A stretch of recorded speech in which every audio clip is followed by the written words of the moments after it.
नमस्कार दोस्तों, जो लोग इस साल सीबीएसई यूजीसी नेट की परीक्षा की तैयारी कर रहे हैं, उनके लिए एक मतलब नया अपडेट आया हुआ है। असल में यूजीसी ने नेट क्राइटेरिया को नया कर दिया है।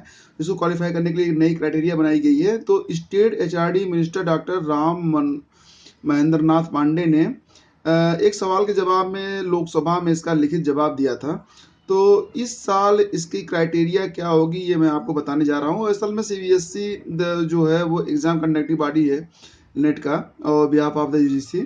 वो जो है इस साल जो है मतलब जो दिसंबर 2017 का जो सत्र है, इसके लिए जो है वो जो ऑफिशियल नोटिफिकेशन है वो 24 जुलाई को जारी करेगी और ऑनलाइन आवेदन जो है वो 30 अगस्त तक लिए जाएंगे। ठीक है, तो 30 अगस्त तक आप आवेदन कर सकेंगे। फीस का क्राइटेरिया वही रहेगा, जो मतलब जनरल हैं उनके लिए 600 रुपये होगा और जो मतलब ओबीसी हैं उनके लिए 250 रुपये होगा और जो रिजर्व कैटेगरी के हैं उनके लिए अलग अलग फीस होती है। इसका अभी अभी तो जब डिटेल नोटिफिकेशन आएगा तो उसके बारे में तभी पता चलेगा।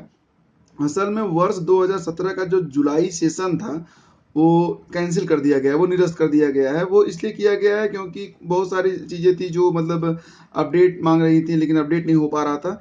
और मैं आपको बता दूं कि इस साल जो सीबीएसई यूजीसी नेट है वो 5 नवंबर को होने जा रही है। ये परीक्षा इस साल जो है वो 5 नवंबर को होगी। तो अभी आपके पास पर्याप्त समय है, अगर आप चाहें तो तैयारी कर सकते हैं।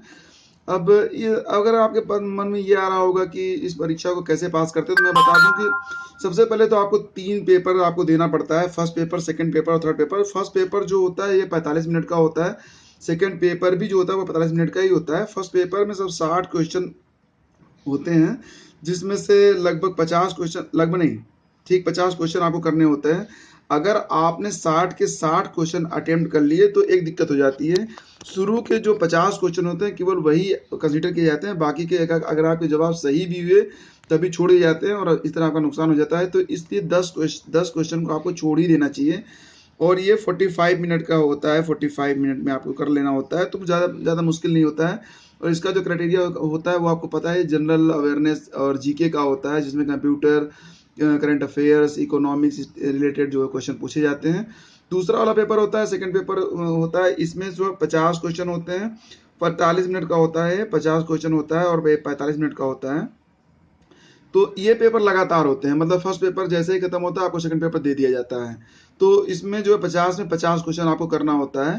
थर्ड पेपर जो होता है ये इसमें काफ़ी ब्रेक मिलता है आपको, मतलब ये बीच में लगभग काफ़ी टाइम मिलता है। उसके बाद फिर आपको ये पेपर दिया जाता है। ये लगभग 3 घंटे का पेपर होता है और इसमें आपको 75 एमसीक्यू टाइप क्वेश्चन दिए जाते हैं और मतलब इसमें आपको 75 अटेम्प्ट भी करने होते हैं।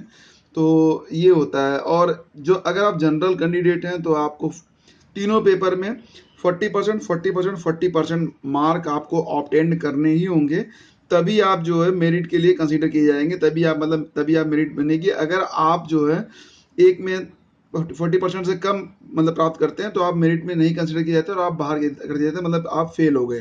ठीक है, और जो रिजर्व कैटेगरी है उनके लिए 35%, 35% और 35% जो है प्राप्त करना जरूरी होता है। और उसके बाद मतलब जितने भी लोग इस तरीके से नंबर प्राप्त करते हैं तो उनकी मेरिट बनाई जाती है। और ऊपर से जो जो 6%, केवल 6% जो कैंडिडेट होते हैं वो असिस्टेंट प्रोफेसर के लिए क्वालिफाई करवा दिए जाते हैं। तो इस तरह से आप देख रहे हैं कि तीनों ही पेपर काफ़ी महत्वपूर्ण हैं और मैंने समय समय पर आप लोगों को ये बता भी दिया है कि मतलब तैयारी कैसे करनी चाहिए।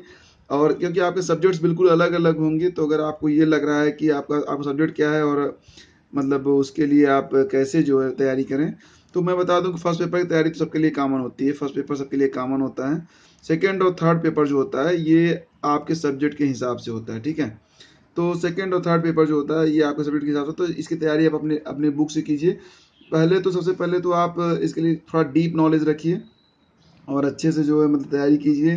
अपना जो है जो बेस था उसको क्लियर कर लीजिए। उसके बाद जो है एमसीक्यू जो है वो जो है सॉल्व करिए। और एक बात और बहुत ज़रूरी बात जो मैं बताना चाह रहा हूँ कि वो नोट्स बनाना शुरू कर दीजिए, वो भी MCQs type point wise notes बनाना शुरू कर दीजिए। ये आपके लिए बहुत अच्छा होगा। तो मैं जो है भगवान से प्रे करता हूँ, विश करता हूँ कि आप अपनी परीक्षा में सफल हों। जय हिंद, नमस्कार।